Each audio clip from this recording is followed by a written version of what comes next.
जय हिंद। देखिए, ट्विटर को लेके जो विवाद चल रहा है उसको हम समझते हैं और ओटीटी प्लेटफॉर्म के लिए सरकार ने जो गाइडलाइंस बनाए थे उसके लिए क्या सही और क्या गलत है इसके बारे में समझते हैं हम लोग।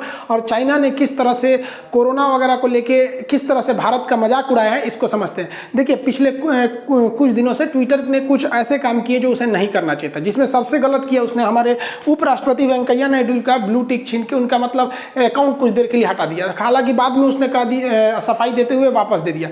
मोहन भागवत जी का अकाउंट मतलब ज़्यादा दिन से एक्टिवेट नहीं था तो इनका ब्लू टिक छीन लिया। सोच रहा ट्विटर अमेरिका में, उसको क्या पता कि इंडिया में ही आरएसएस के हैं, कितना पावरफुल आदमी है। मतलब जो भी अभी करंट सिनेरियो में जो बीजेपी गवर्नमेंट है उसमें तो जो भी जाता है आरएसएस के थ्रू जाता है, तो इन लोग का लंबा पहुंच है। हालांकि ट्विटर ने कभी कभी सही भी एक्शन लेता है, जैसे हमारी बहन का अकाउंट सस्पेंड कर दिया। ये कुछ ज़्यादा ही बड़बड़ाती रहती थी। अब इनको इंस्टाग्राम पर कोई पूछ नहीं रहा है, बेचारी परेशान है। अब इनका पासपोर्ट भी रिन्यू को लेकर दिक्कत चल रहा है। देखिए, गवर्नमेंट ने एक बहुत सोची समझी और बहुत बेहतर डिसीजन लिया था। अब कि हर सिक्के के दो पहलू होते हैं, हम दोनों के पॉजिटिव और निगेटिव समझेंगे। गवर्नमेंट ने 2021 में एक नया कानून लाया, बिल पास किया, जिसका नाम था information technology intermediary guidelines and digital media ethics code rule 2021। अभी इतना लंबा चौड़ा नियम है, इसको बस समझिए कि ये नियम आया जो इसमें ये दोनों चीज को कवर करता है। एक ओटीटी प्लेटफॉर्म को करता है, अब ये और सोशल मीडिया दोनों को करता है वहां पर। अब ये ओटीटी प्लेटफॉर्म क्या होते हैं? ओवर द टॉप, जैसे पेंडेमिक आया, लॉकडाउन हुआ, सिनेमा घर में मूवियाँ शूट दिखानी बंद हो गई क्योंकि सिनेमा घर बंद हो गए थे। तो बॉक्स ऑफिस जहाँ पे टिकट कटाया जाता है ना वो फिल्म देखने के लिए, उसे बॉक्स ऑफिस कहते हैं। तो बॉक्स ऑफिस बंद हो गया। अब बॉक्स ऑफिस पे पहले क्या था, टिकट बिकते थे। तो पूरे हिंदुस्तान में जितने सिनेमा घर हैं सब लाइसेंस है, सबको पता है कहाँ कितने सिनेमा घर है। तो उस पर देखा जाता था कितना का टिकट बिका, तो बोला जाता था इस फिल्म ने पहले दिन में 50 करोड़ कमा लिया, इतना कमा लिया। अब ये नहीं सुनते होंगे क्योंकि अब सिनेमा घर बंद है, तो ये ओवर द टॉप प्लेटफॉर्म पे इसको रिलीज किया जाता है। जैसे नेटफ्लिक्स है, अमेजॉन प्राइम है, एमएक्स प्लेयर, कई ठो हैं सब। ओटीटी का तो कोई कमी नहीं है, बहुत सारे हैं सब। अब ये ओटीटी वाले क्या करते हैं, ये फिल्म को खरीद लेते हैं, एक फिक्स अमाउंट दे देते हैं कि भैया ये लो और तुम हमें अपनी फिल्म भेज दो, इतना लेके तुम चले जाओ। अब ये ओटीटी वाले कैसे कमाते हैं लोग? अब ये कैसे कमाते हैं, तो ये हम लोग से मंथली सब्सक्रिप्शन ले लेते हैं, 200-300 जिस हिसाब से रेंज है, या फिर साल भर का ले लेते हैं। कुछ ऐसे भी ओटीटी प्लेटफॉर्म है जो यूट्यूब की तरह काम करते हैं। आप वहाँ मूवी देख सकते हैं, पैसे नहीं लगेंगे, बट बीच बीच में एड्स यानी प्रचार आने लगते हैं सब। जैसे यूट्यूब को भी देखिए ना, अगर आप एक मंथली सब्सक्रिप्शन ले लेते हैं यूट्यूब का, जिसे यूट्यूब प्रीमियम कहते हैं, तो आप प्रीमियम ले लेते हैं तो यूट्यूब को कुछ पैसे दे देते हैं, वो आपको ऐड नहीं दिखाता है, केवल आपको काम लायक चीजें दिखाएगा, बीच में ऐड नहीं आएंगे। तो ये ओटीटी प्लेटफॉर्म कभी कभी अपनी मर्यादा को हिल जाते थे, कुछ ऐसे फिल्म दिखाने लगते थे बिल्कुल अश्लीलता थी या गाली गलौज बहुत ज्यादा था। अब घर में लड़के भी रहते थे तो गवर्नमेंट के ऊपर बहुत प्रेशर भी पड़ता है, तो इसी के लिए कंडक्ट करने के लिए लाया गया था इस चीज को। तो इसमें काफी सारे सुधार किए गए हैं इस ओटीटी प्लेटफॉर्म में। अब इसमें कई सुधार है। अब जिसके तहत आपको पहले जो फिल्म सर्टिफिकेशन दिया जाता है, central board of film certification के द्वारा दिया जाता है, इसे सीबीएफसी। किसी भी मूवी को स्टार्ट होने से पहले इस तरह से एक सर्टिफिकेट देखते होंगे, जिसमें आप अगर देखेंगे अ या यू, ये यू सर्टिफिकेट का मतलब होता है यूनिवर्सल। इसको हम लोग कहते हैं अनरेस्ट्रिक्टेड। यूनिवर्सल या अनरेस्ट्रिक्टेड मतलब ऐसी मूवी में कोई भी गलत चीजें नहीं रहती हैं, नहीं मतलब एकदम पारिवारिक मूवी, जैसे बागवान कितनी बेहतरीन मूवी है, तो वैसी मूवियों में यू सर्टिफिकेट, उसी कैटेगरी की जितनी अच्छी मूवियां रहती हैं उनको यू कैटेगरी दे दिया जाता है। लेकिन कुछ इसी से मिलती जुलती और भी कैटेगरी रहती है जिसे हम लोग कहते हैं यूए। ये यू का ही है, इसे कहा जाता है कि unrestricted with caution of as.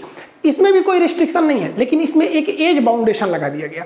क्यों? कि भाई कभी कभी हॉरर मूवी होती है, डरावनी मूवी, तो बच्चा अकेले नहीं देख सकता है क्योंकि एज का रिस्ट्रिक्शन है, उसे गार्जियन के पास रख के देखना पड़ेगा। अब इसकी कई कैटेगरी बना दी गई इस नियम के हिसाब से, एज रिस्ट्रिक्शन लगाया गया। देखिए यूए 7, यानी जो 7 साल के लड़के रहेंगे उनके लिए डरावनी मूवियों को नहीं रखना है, बेचारा डर उड़ जाएगा। सर रात में छोटका लड़का डर जाता है रात में ना, तो उसको रात में पेशाब लगेगा तो जाएगा ही नहीं, न तो घर वालों को ले जाएगा, पापा आप गेट पे खड़े रहना। तो पहले ही मूवियाँ में बता दिया जाता है कि भैया यूए 7 रहेगा तो छोटका सबको मत दिखाइए।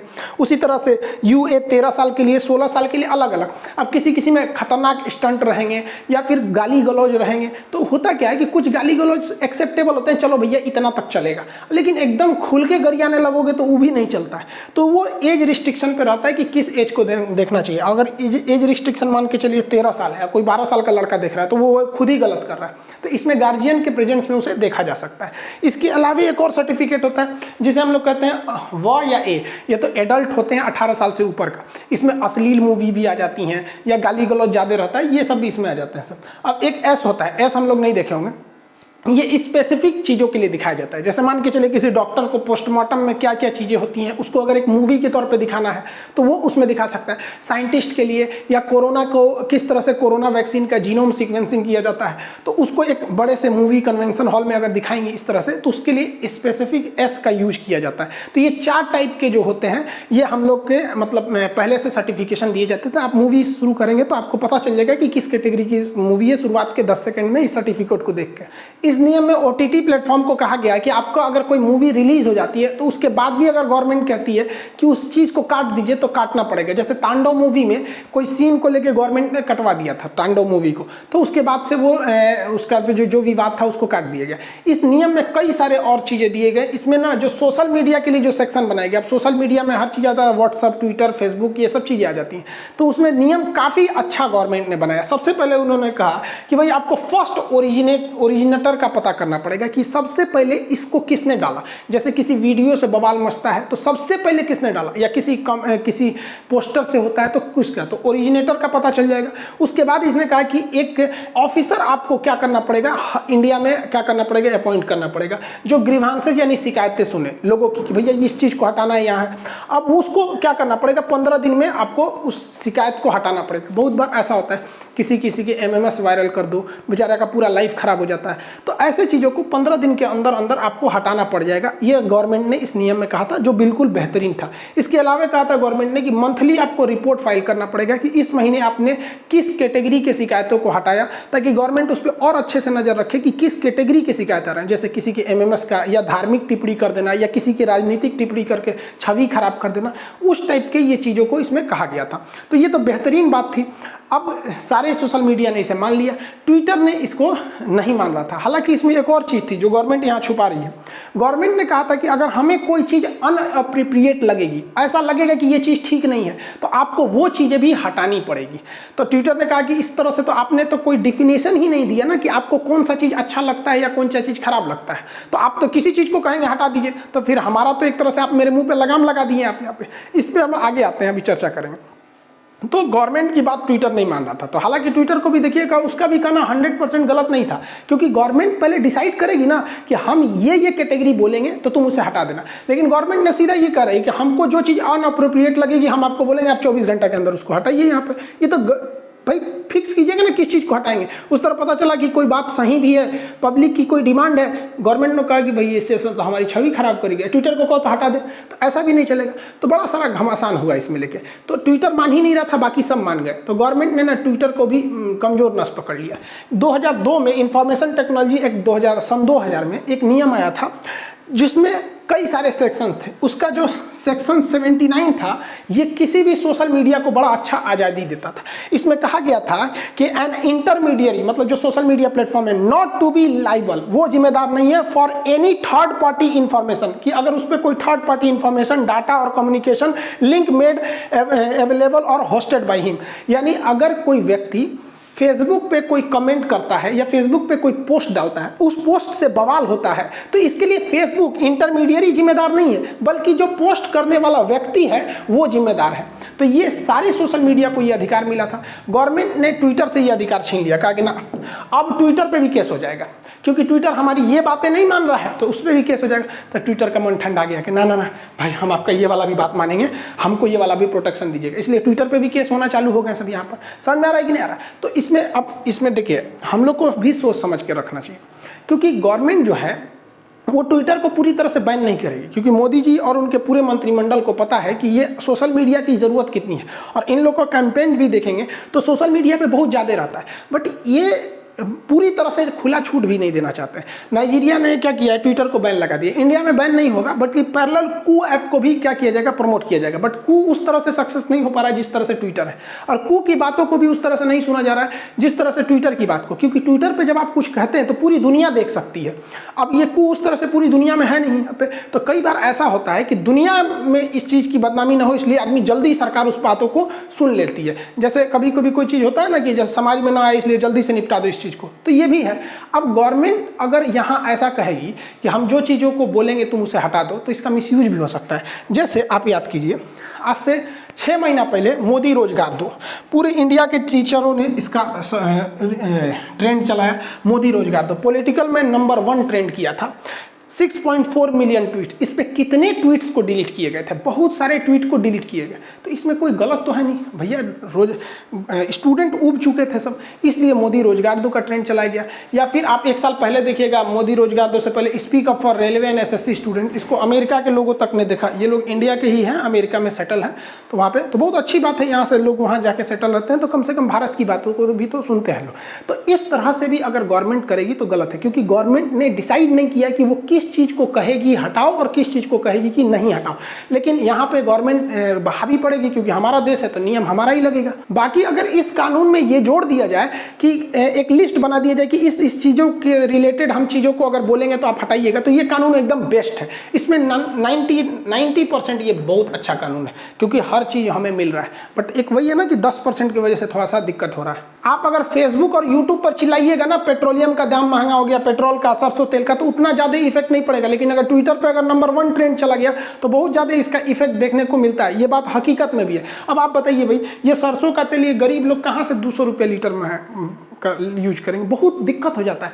अब पेट्रोल का प्राइस भैया 100 रुपया हिल गया, ये बहुत गड़बड़ है। ऐसा नहीं है कि मजबूरी में हिला है, ऐसा नहीं है, क्योंकि गवर्नमेंट ने पेट्रोलियम कंपनियों को छूट दे दिया कि मतलब वो उसके ऊपर डिपेंड कर दिया कि अगर इंटरनेशनल में थोड़ा भी ऊपर नीचे होता है तो आप भी घटा बढ़ा सकते हैं। एक महीना में 15-17 बार अगर पेट्रोल के दाम में बढ़ोतरी और उसको कंट्रोल किया जाता है तो गड़बड़ बात है। आपको लगता है कि भैया ऐसा है, तो देखिए ध्यान से समझिए पूरा गणित। पेट्रोल जिसमें को मापने का एक इंटरनेशनल तरीका होता है बैरल, ये ड्राम को बैरल बोलते हैं, देहात में इसको लोग ड्राम बोलते हैं। इसमें 159 लीटर पेट्रोलियम आता है, ठीक है। अब ये हमेशा याद रखिएगा, एग्जाम में क्वेश्चन पूछता है, सोचा एक गलती करके मत आ जाना, ऑप्शन बी पे लिखा रहता है। तो ये हो गया आपका 159 लीटर एक बैरल में। पेट्रोलियम के प्राइसिंग का पूरा खेल समझिए।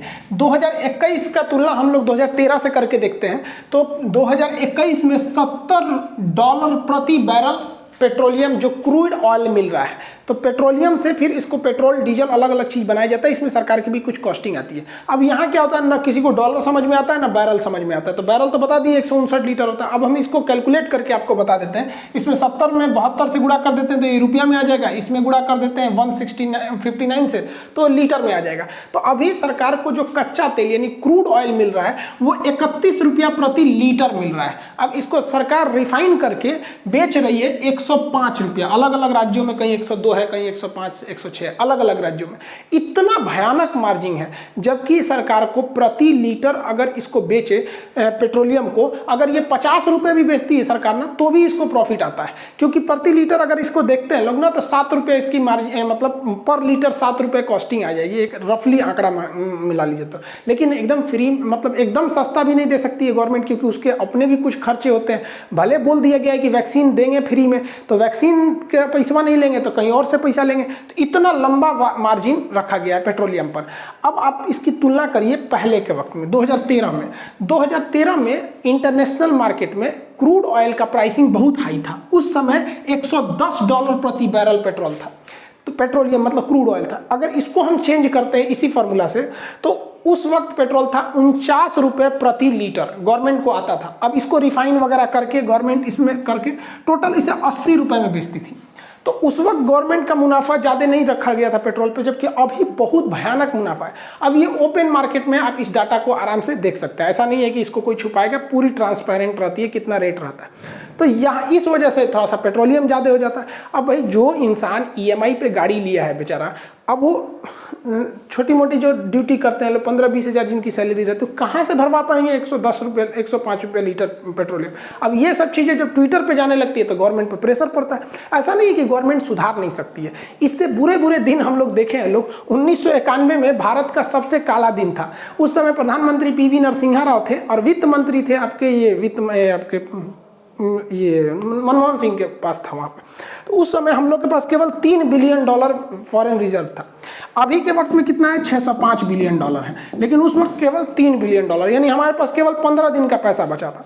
तो हम उस स्थिति से भी उभर के आ गए क्योंकि अच्छे स्टेप लिए। उसके बाद गुजराल साहब आए, लुकिस्ट पॉलिसी पे ज़्यादा ध्यान दिए, फिर अटल बिहारी वाजपेयी आए, मनमोहन सिंह आए, अब मोदी जी चला रहे हैं। तो अभी के वक्त में ना इकोनॉमी बहुत अच्छे से संभालने वाला कोई दूर दूर तक दिखाई नहीं दे रहा है। अब इकोनॉमिस्ट में थोड़ी सी कमी है यहाँ पर।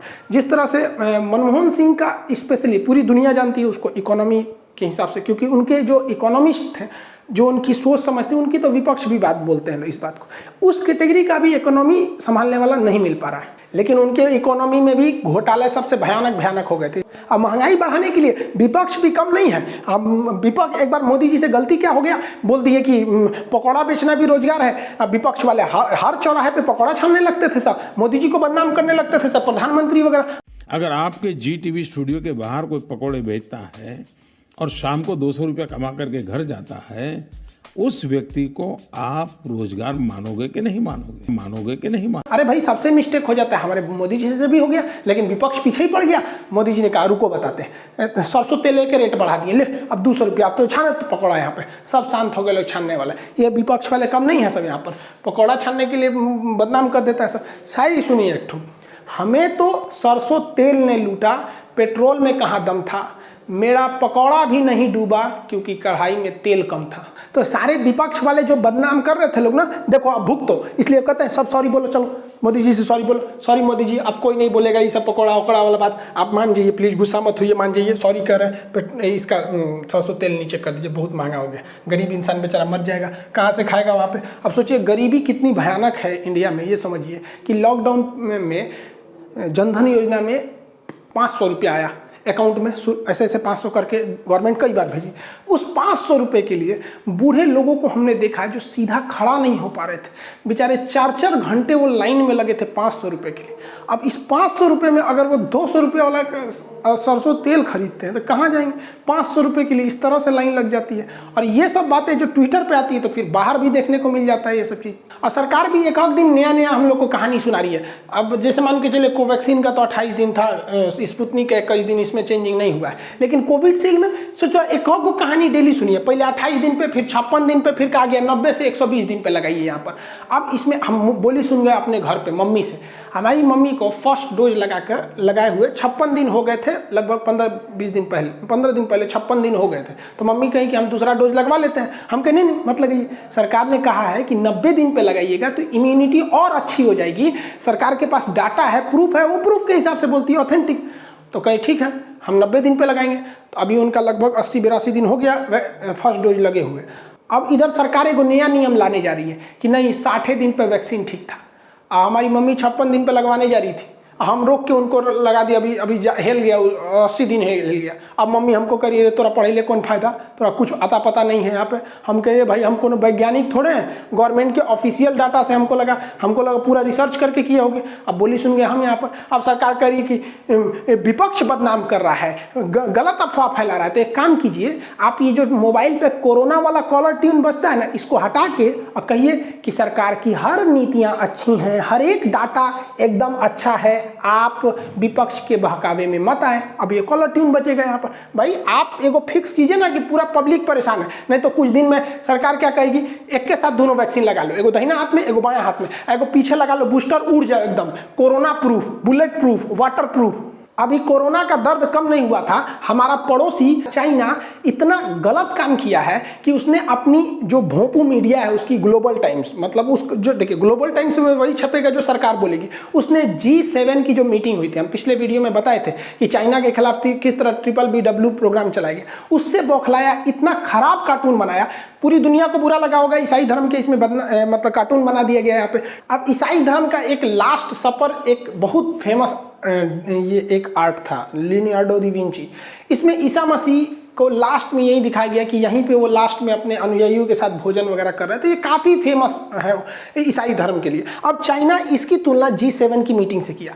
अब इसमें उसने क्या किया कि लास्ट सपर का सेम वो लगाया और यहाँ बीच में अमेरिका को बैठाया। हम आपको बताए थे कि अमेरिका ही इसकी अगुवाई कर रहा है, जो BBW प्रोग्राम में, जिसमें भारत भी को भी शामिल करने की बात की गई। अब अमेरिका को बैठाया, इसके बगल में जापान को कुत्ता बना के बैठा दिया, इधर ब्रिटेन को बनाया, कनाडा को, किसको बनाया, फ्रांस वगैरह को। इससे बहस नहीं है, लेकिन भारत को इसने इस टेबल पर नहीं बैठाया, क्योंकि हम आपको कल के वीडियो में बताए थे कि G7 का भारत परमानेंट मेंबर नहीं है, वो पर्यवेक्षक है, उसमें शामिल होता है। तो देखिए भारत को उसने हाथी का शक्ल दिया और यहाँ नीचे बैठाया जमीन पर, क्योंकि भारतीय अर्थव्यवस्था को हाथी से तुलना किया जाता है, क्योंकि हमारी इकोनॉमी बहुत बड़ी है बट हाथी की तरह धीमे धीमे चलती है। तो इस चोट्टे ने हाथी का शक्ल दिया। यहाँ पर हम आपको जूम करके दिखाते हैं, आपका खून खोल जाएगा। देखिए इस हरामीपन को, इसको ये हम जूम करते हैं। इन लोगों के साथ क्या किया, ये इनके देश का मैटर है, इनको मुर्गा बनाया, किसी को भालू सियार बनाया, वो अलग मैटर। हमारे देश को देखिए, हमें हाथी से कोई ऐतराज नहीं है, गजराज से हमें, लेकिन इस सुअर के बच्चे ने इस हाथी के पीछे ऑक्सीजन सिलेंडर लगाया।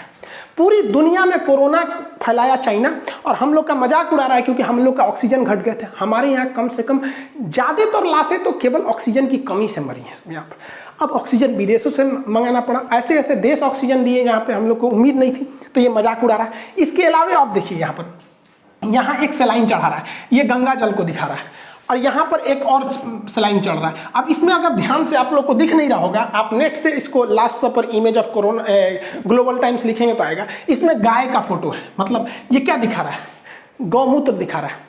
और जब हरामीपन कर, भारत में हिंदू की आस्था है, ज़्यादातर मेजॉरिटी यहाँ है, वो गोमूत्र कोई प्यास बुझाने के लिए नहीं पूछते हैं, उनकी आस्था है किसी के में उसमें नहीं जाना चाहिए, इससे सेंटिमेंट्स हर्ट होते हैं। अब यहाँ गंगा जल चढ़ा रहा है, अरे भाई साहब हमारे यहाँ आस्था है, कोई गंगा जल में विश्वास करता है तो कोई आबे जमजम में विश्वास करता है। तो इस तरह का मजाक, वो भी वो देश जो कोरोना फैलाया पूरी दुनिया में, उस हरामी के बच्चे ने दिखाया कि इस तरह की मीटिंग से कुछ होने वाला नहीं है चाइना को। उसकी सरकारी मीडिया इतना हिम्मत कर सकती है, क्योंकि चीन की मीडिया जो लिखती है वो ये माना जाता है कि चीन की सरकार के कहने पे लिखिए, क्योंकि वहां मीडिया का पूरा कंट्रोल है। लेकिन भारत की मीडिया स्वतंत्र है, लेकिन इनको आपस में लड़ाने से फुर्सत नहीं मिलता है। अकलेल बकलेल को दुगो को बैठा के आपस में लड़वाएगा सब। इस तरह का मैगजीन क्या हमारे फ्रंट पेज पे छप सकता है? Father of corona, father day के दिन सबसे अच्छा इमेज अगर कुछ हो सकता है तो ये हो सकता है। हमारे न्यूज़पेपर पे ये छपना चाहिए कि चाइना का बेटा जो कौन, ये शी जिनपिंग का बेटा कोरोना है, इससे अच्छा फादर कौन हो सकता है? इसका बेटे ने पूरी दुनिया में तबाही मचाई। लेकिन नहीं, हम लोग चाइना का नाम आता है तो सोच समझ के काम करने लगते हैं। हम लोग को भी एग्रेशन दिखाना चाहिए। भारत यहाँ कुछ खास स्टेप नहीं ले लेता है, वहां पर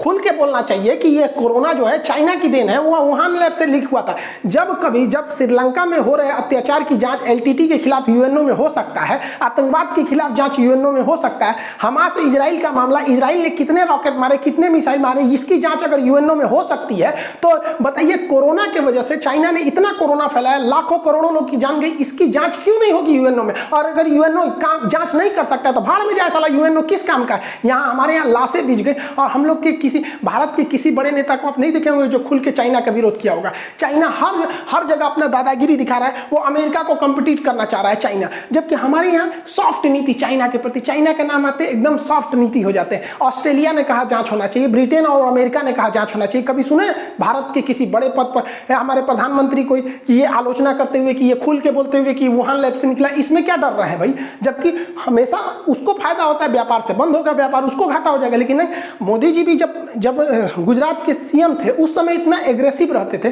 भाषण देते थे कि चीन को ऐसे सबक सिखाना चाहिए। अब तो खुल के स्टेटमेंट नहीं देता है। हमारी सीमा पर चाइना घुस गया, जब उसकी बड़ी टेंशन थी, चर्चा थी, उस समय और उसी इश्यू को लेकर के हमारे फॉरेन मिनिस्टर चाइना गए। चाइना जाके क्या बोले? And he made statement that he likes Beijing so much that he wants to stay there. ये हिंदुस्तान के फॉरेन मिनिस्टर के पराक्रम है। चाइना आपके यहाँ घुस जा रहा है, आप बातचीत करने के लिए गए हैं और वहां कहते मुझे बीजिंग इतना अच्छा लगा, मैं वहीं रह जाऊं। क्या मेरे देश का विदेश मंत्री बीजिंग की आरती उतारेगा क्या?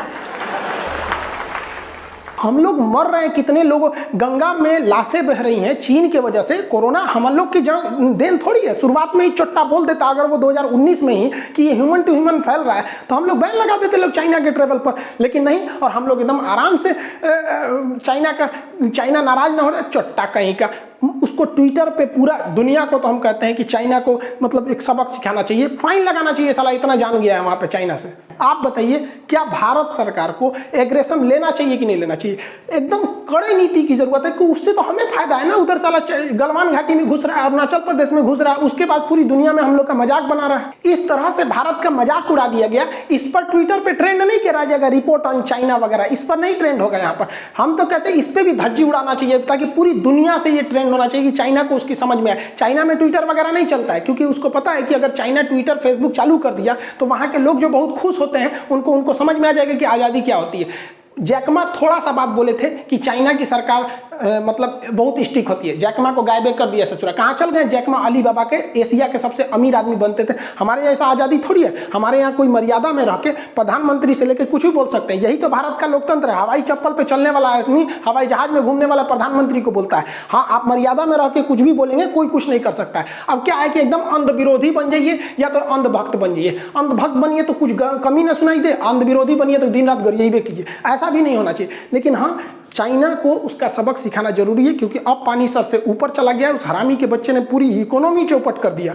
और आप लोग से एक रिक्वेस्ट है कि देखिए, मेरा ट्विटर अकाउंट पर फर्जी आईडी बहुत ज़्यादा बना है। हम खुद चेक करने के लिए कोशिश किए तो खान सर लिखे तो ससुरा इतना ज़्यादा आ गया, इसमें मेरा ओरिजिनल आईबे नहीं किया ससुरा यहाँ पर। अब हम परेशान है, इनमें से कोनो मेरा ओरिजिनल नहीं है यहाँ पर। और इस ट्वीट के माध्यम से अलग अलग सांप्रदायिक भावनाओं को भड़काने के लिए ट्वीट किए जा रहे हैं। और कम पढ़े लिखे लोग या जिनकी सोच संकुचित है उन्हें लगता है कि ये खान सर कर रहे हैं। अरे जो इंसान हमें देखा होगा, 10 वीडियो भी देख लेंगे ना आप मेरा, तो समझ जाएंगे कि ये किस टॉपिक पर बोलते हैं, किस पर नहीं बोलते हैं। हमको सांप्रदायिक चीज़ें या फिर राजनीति में ज़्यादा नहीं होना पड़ता। कभी एकदम ओवर हो जाता है तब आदमी को बोलना पड़ता है, वो भी सीरियसनेस रहता है, अदरवाइज में नहीं। अब यहाँ देखिए कैसे भड़काया जा रहा है यहाँ पे आरक्षण विरोधी योगी सरकार। हम काहे को बोलने जाएंगे? हमको पॉलिटिकल कोई ट्वीट नहीं करते, हमको हमारा ट्विटर ही नहीं है। यहाँ पे क्या लिखा है? ये जातिवाद तो नहीं है। 15 प्रोफेसर में से 11 ठाकुर, लेकिन तथाकथित बुद्धिजीवी चुप है। मतलब इनका कहना है कि ठाकुरों को जॉब क्यों मिला।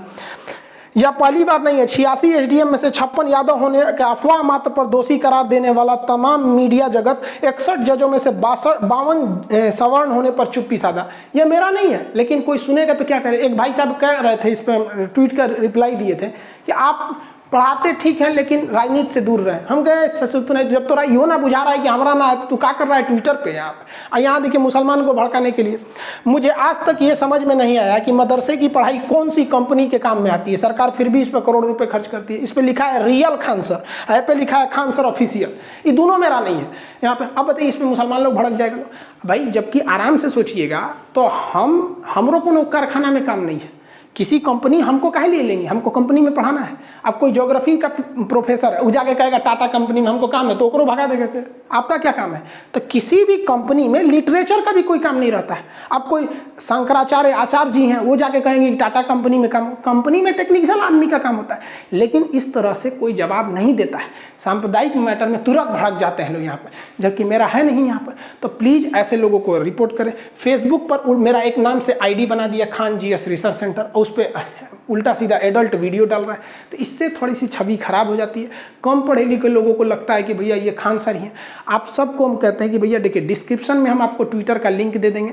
मेरा ट्विटर अकाउंट है Khan GS research centre @Khan sir Patna. @ लिखेंगे तो खान सर पटना। डिस्क्रिप्शन में उसका लिंक दे देंगे, उसको जाकर फॉलो कर लेंगे। तो ट्विटर को हम भी क्या करें, हम सोचते हैं कि कई बार ऐसी घटनाएं होती हैं जो हम सोचते हैं बनाना, लेकिन उसको बार बार यूट्यूब पर नहीं बना सकते, क्योंकि यूट्यूब पर बनाने के लिए एटलीस्ट 15-20 मिनट की वीडियोस होनी चाहिए।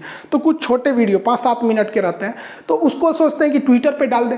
तो जैसे कुलभूषण जाधव जी का मैटर था, नीरव मोदी को लेकर रेड कॉर्नर नोटिस, ये क्या होता है, या मेहुल चौकसी का जो प्रत्यार्पण था ये क्यों रुक गया, वगैरह वगैरह। तो ये आप अगर कहेंगे तो जो शॉर्ट जानकारी रहती है उसको ट्विटर पे दे देंगे। तो एटलीस्ट वहाँ रहना चाहिए, क्योंकि अगर आप ट्विटर पे रहेंगे तो एक नंबर अच्छे रहेंगे तो हम कम से कम ब्लू टिक ले लेंगे ना। ऐसे बदनामी से तो आदमी बच सकता है। तो डिस्क्रिप्शन में लिंक दिया गया है ऑफिशियल ट्विटर हैंडल का, आप वहाँ जाकर फॉलो कर लेंगे तो आपको ट्विटर पर भी बता देंगे। आई होप आप ये जो नियम आए थे सोशल मीडिया को लेकर उसे समझे होंगे। मिलेंगे नेक्स्ट क्लास में। जय हिंद।